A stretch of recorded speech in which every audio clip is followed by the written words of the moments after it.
Greetings and salutations, all you beautiful individuals. It is yet another reppy of League Unlock. Eric and Mark here with you fine feathered individuals as we roll in to week 2 action over in the LCK, week 16 in the LPL, and getting things going in the LEC with some strange formatting that we'll get to a little bit later. But we begin with the war machine that is still running over competition, that is T1, continuing the momentum from, again, they didn't win either of these international events that they were just at, but obviously they were in world-class form, and that has continued here. You thought maybe a bit of a letdown after the Gen G series. KT comes in, can BDD 1v9? No, he can't. Not against this T1. But he'll try. He tried. Will try his very darndest in this one, and I think relative varying results for him in this individually. But again, the problem extends when there isn't anything else going on for this KT Rolster team. And yes, when T1 is in the form that they are playing in, and when they are not messing around whatsoever, dropping games here to teams that they shouldn't be type of situation, this is the continuation of that international T1 stepping on to the LCK stage and delivering us performances like this. You're looking at guys like Owner, Kyria, Gumayushi, all of them finding a way to really step forward and dish out some pain towards KT Rolster. Yeah, and especially in this first game was very much about Kyria and Owner for me. The early game, absolute masterclass from Owner. He's really in that form that we saw when the rest of T1 was in a slump. It's just everybody else has leveled up to the point that he's at now, and these are some of the most disgusting engages out of Kyria on the Nico in this first game. Yeah, and it really is one of these champions, again, that is an X factor if you're able to put it into the hands of Kyria, right? What he is able to do, the creativity, the playmaking, the execution on all of those visions is absolutely at the very forefront of the game that we see on the professional stage. And in this game, you saw that fully utilized by T1, the ability to layer on top of it, get these kills, get this Sivir really fired up and get that bankroll rolling for it to pick up these items absolutely clean through the game 1. And then you step in for game 2 and it's more of the same, that dominance from T1 coming through. And it's really the same two guys that I'm highlighting. How about Kyria, a pre-level 6 Rakan, turning around a 1v3 dive. He does go down, but not before he gets a double kill. That's obviously equal parts Kyria being Kyria and equal parts KT being KT.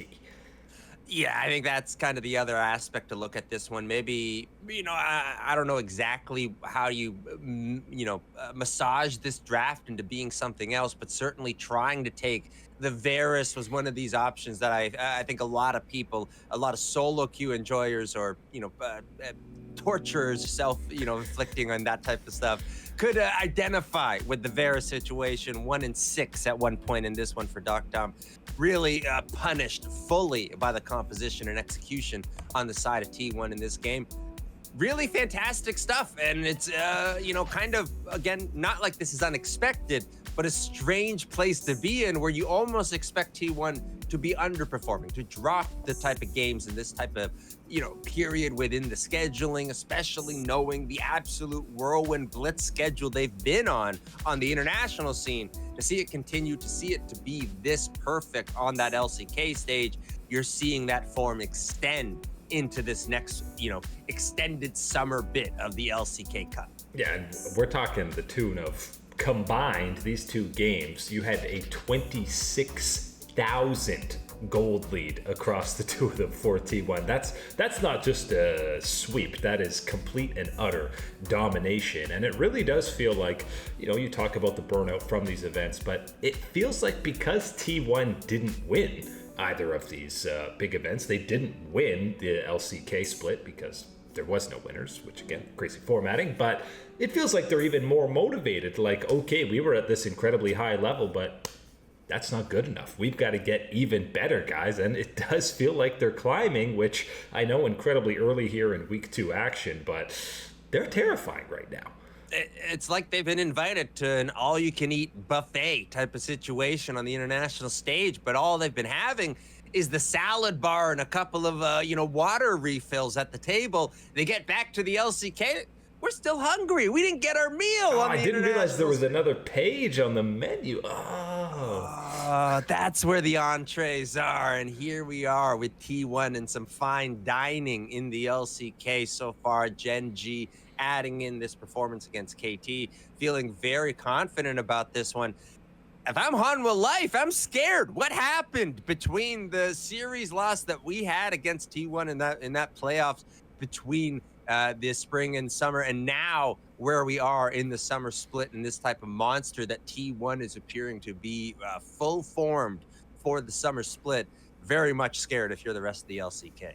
Yeah, and if you are Hanwha Life, you're going, man, we had such a dominant split. Number one, we got world champion Zeus. We got an absolute stacked roster. And then you're looking, Gen G goes undefeated. T1 is on this tear. And if I'm Hanwha, I'm saying, what is this region? This region feels like an international event. They're realizing that, no, it's not just the Heroclean task of getting over the mountaintop of the LCK, of getting over Gen G and a T1 in these important championship series. You got to be able to stay at that tippity top of the mountain against a Gen G, against a T1 that is aiming again for that top spot. Gonna be some learning lessons and some growing needed from Hanwha Life if we're gonna see them up in this stratosphere that T1 and Gen G are occupying at this point in the LCK. They're learning that heavy is the crown, and maybe T1 only the one suitable to wear it, even though obviously Gen G is still currently wearing it. We're not worrying about any of that other stuff losing for them. But let's see if T1 can keep this momentum going, because again, it is very early days in this next round of LCK action. You would be forgiven if you forgot that this Dplus Kia DRX series is in fact the same region that T1, Gen G, and Hanwha Life are playing in. Even though we're on that lower tier, the Rise group, nobody is rising up after this series. An absolute north of 2 hours, around 2 hours, 10 minutes on the Rift for DRX Dplus, which is why T1 had to wait a little while to even hit the Rift. But right into this game 3, 45-minute one between these two. And this is a fine example of Lucid and Showmaker absolutely dragging barrel, Siwu, and aiming across the finish line despite their very best efforts to not get there.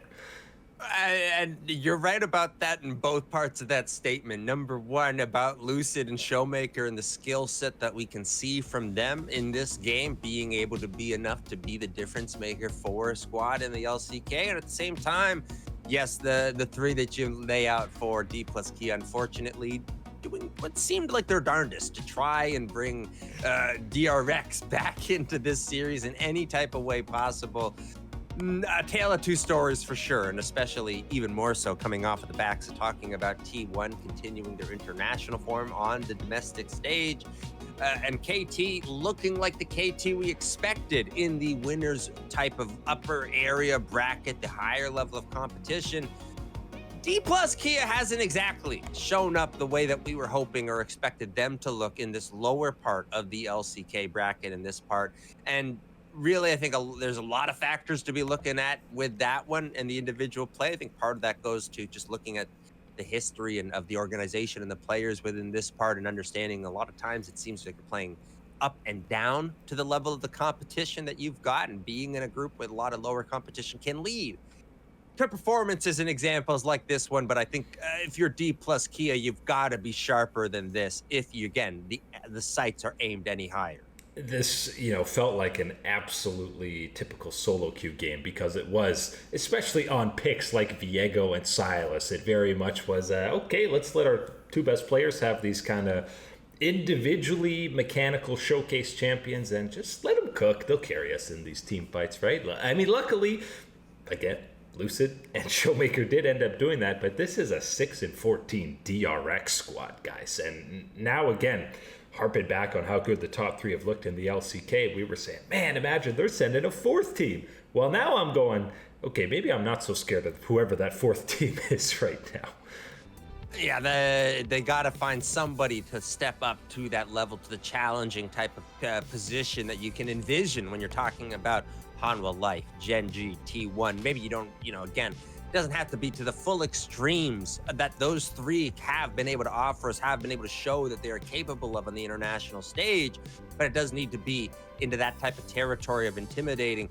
And right now, what you're seeing, what you can expect, what you can prepare for, and all these things against a Dplus Kia, I'm just not seeing it. At the same time, again, putting a little bit of asterisk on that statement is acknowledging, as you said, looking at guys like Lucid, looking at Showmaker, looking at their ability to identify and find champions within, closer to that top of the meta type of situation, to be identify where they are going to have more agency. They're going to have more ability and more capability to be an X factor on their team, despite some mistakes that might come through. And still, this is a Dplus Kia team that we got to always remind ourselves when they're in the kind of lower type of performance type of territory, that they have more firepower if they're able to find the better form of some of these other additional members of this team.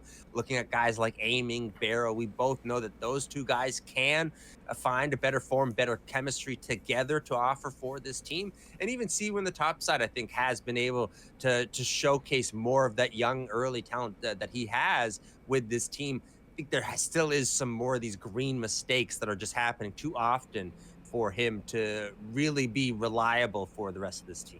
And we know if LCK teams are a graph of their ups and downs in terms of potential and floor, Dplus has the biggest squiggle line probably of any team in the league. And let's not forget, Barrow's probably still kind of in his off-season regiment, not going to any of these international events. And we know League of Legends may be closer to the bottom of that totem pole in terms of off-season. So I'm still banking on Dplus bouncing back and being much better. And once they are going up against this top-tier competition, because they're not going to get eliminated from this Rise group, we know they're going to be advancing to the next round. Someone's just got to drop the world's date is this or something like that. Put that in a little memo for the rest of the team. And I'm telling you, Barrow will see that instantly. Program refresh, rebooted. We're back into that championship type mode. I think he doesn't even know what split it is right now, I'm betting you.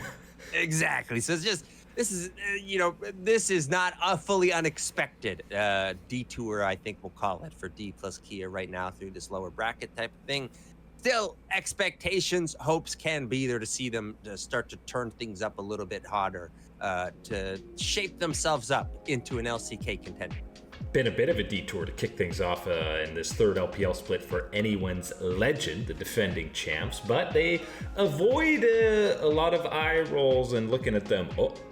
As they do not drop to 0-3, they take down a 0-3 World Elite squad, but it still takes them 3 games. They're still looking a little bit shaky. I will say Hope had a pretty solid performance across the board, but I have never seen Shanks whiff so many Orianna ultis, and Flandre had some suspect TPs. It was really, Kyle, Tarzan, and Hope doing the heavy lifting on the day for AL.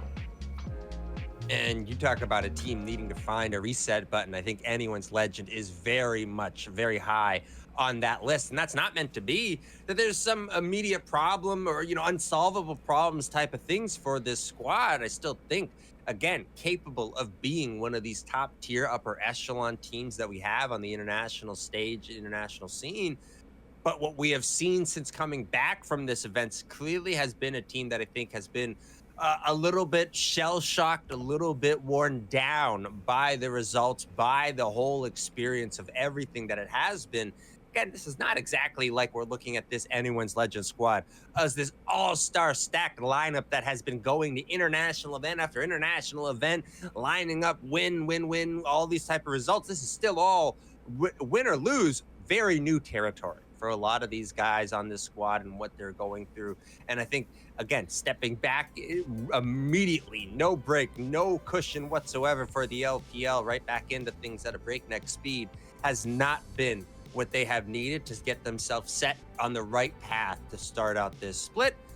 This series isn't exactly that either for this squad, but at the very least, it pumps the brakes on the record, whether that's just simply the statistics or the mental side of it, whatever. This puts a stop to it at the very least for one day here for anyone's legend, and you get to catch your breath.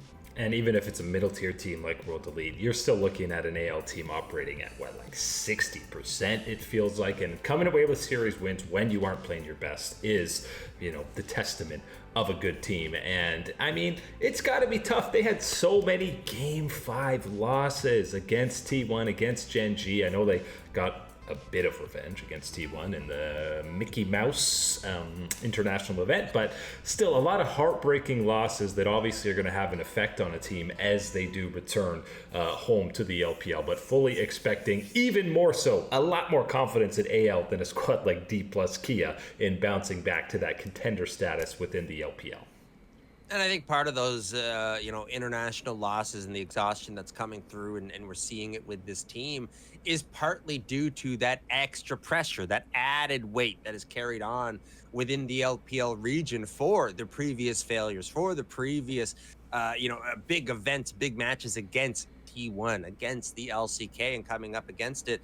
And I think this is an anyone's legend team that took it upon themselves to be that difference maker, to be that break in the expected against the LCK, not able to get that in so many of these, the more valuable moments, let's just call it, in the recent international events. I think has weighed on them mentally, and to see that this is at the very least, yes, a team that isn't performing at their best, but is able to get it together, able to save it and get that record, get that W, that one W in that win column for them, especially avoiding losing to a WE team that is at the very bottom of the LPL right now. Important signs of life, at least, still remaining within this anyone's legend squad. We're a few days away from life being reignited in the LEC for their summer split, keeping the original naming, not Split 3, but the summer split. And this one's a little bit wacky when you're talking about formatting and when you're talking about just schedule. This is going to be broken into two groups, which, listen, we've seen the LPL, the LCK is currently doing it. But it's not broken up based on previous standings. You don't have a stacked Legends group and a weak Rise group, which sets the stage for, I mean, let's face it, some underwhelming matchups across this entire whole round. You're looking at this first week, which is 3 days. It's a super week. And the best matchup, Giant X versus Carmine Corp. That's your marquee matchup for the weekend. G2 and Koi both get buys. I respect it because they were just at international events, even though the LEC is the latest major region to kick off. But I'm not screaming hype for this first week now. Guys, we had Hanwha Life Gen G. We had T1 Gen G already in the LCK. Come on, what is going on in the LEC? This is not the scheduling that I think any fan wanted to see, and this certainly is not the scheduling that I envision any coaching staff, any higher ups in that regard could also identify and view this as that beneficial path for a lot of these teams that are envisioning themselves wanting to improve on the international stage for the LEC. I'm not seeing it immediately in this scheduling that we're going to be having here. I'm not seeing many paths of that type of matches coming through, and at the same time, purely on the viewership perspective, purely on the fan perspective, I'm not seeing it either. So I don't know who or what the goal was with these, scheduled choices for the LEC. I don't think they're serving anybody any of these matches. Yeah, and again, the scheduling, like, they just don't have good matches to choose from with this group format when Koi and Carmine Corp are, okay, they're in a group together, so we're going to get one single best of 3 from them in week 2. Okay, great. That's a fantastic matchup. Anything else? One G2 versus Fnatic matchup, but a single round robin in these group stages it doesn't make any sense. You're going to talk about regression here. G2 is going from matching up against some of the best teams in the world, and then this is their schedule for all of August. They're matching up against Team Heretics, BDS, SK Gaming, and that one Fnatic Poby, by the way, matchup that they're going to get. But 4 best of 3s through the entire month, and 3 of them are against bottom feeding teams in the LEC. How are you supposed to get better from that? And this is a situation where I guess, at the same time, you can't have, a league, a commissioner be so reactionary, right? So immediately, oh, it's this and no, it's that, or oh, we just said this. And oh, you can't have them be so immediate in those type of responses and flip-flopping. But at the same time, I think this was very clearly results on the international stage at MSI and a continuation that you can look at the LEC and say, you know what? We got to change some things. We got to shape some things around a little differently, maybe fairly or unfairly, however you want to view it. But I think you did have to identify squads like G2, like Movistar Koi, like K Corp, and say, you know what? We need to give them the preparation, the challenges that are the best that we can offer. So you're at that best preparation level against a Gen G, against an anyone's legend, BLG, T1s of the world. Now FlyQuest, and hey, let's throw in the Flying Oysters into that type of mix as well, because certainly more than capable of pushing the LTA and LEC as a region to these type of matches. This is not the preparation that G2, Movistar Core, K-Corp need to bring themselves up to that level that we're going to be seeing at international events. And listen, I get every region is trying to sprinkle in a little spice in this new format, but when the spice is a best of one round robin with groups that are just kind of random and don't make any sense, and then you're just going into a regular playoff format, what's the spice there? That's not interesting. No, not even close. And it's not even going to be close to getting the preparation of the pressure and excitement that is going to be put on these teams, put on these regions as we step back into an international event. That's going to be absolutely right there immediately. And seeing these schedules in the LEC right now, and after the performances that we saw on the international stage and where you need to go from there, I don't see that this is going to be in any way helpful for any of these teams. At the bare minimum, we've got at least a finals road show where they are going to take to an actual venue that's outside of the LEC studio, but that is a limbo bar, low bar to get over for the LEC. But that is it today for League Unlock. Eric and Mark here with you. Absolute beauties. Thanks so much for hanging out, and we will catch you on that flippity flip.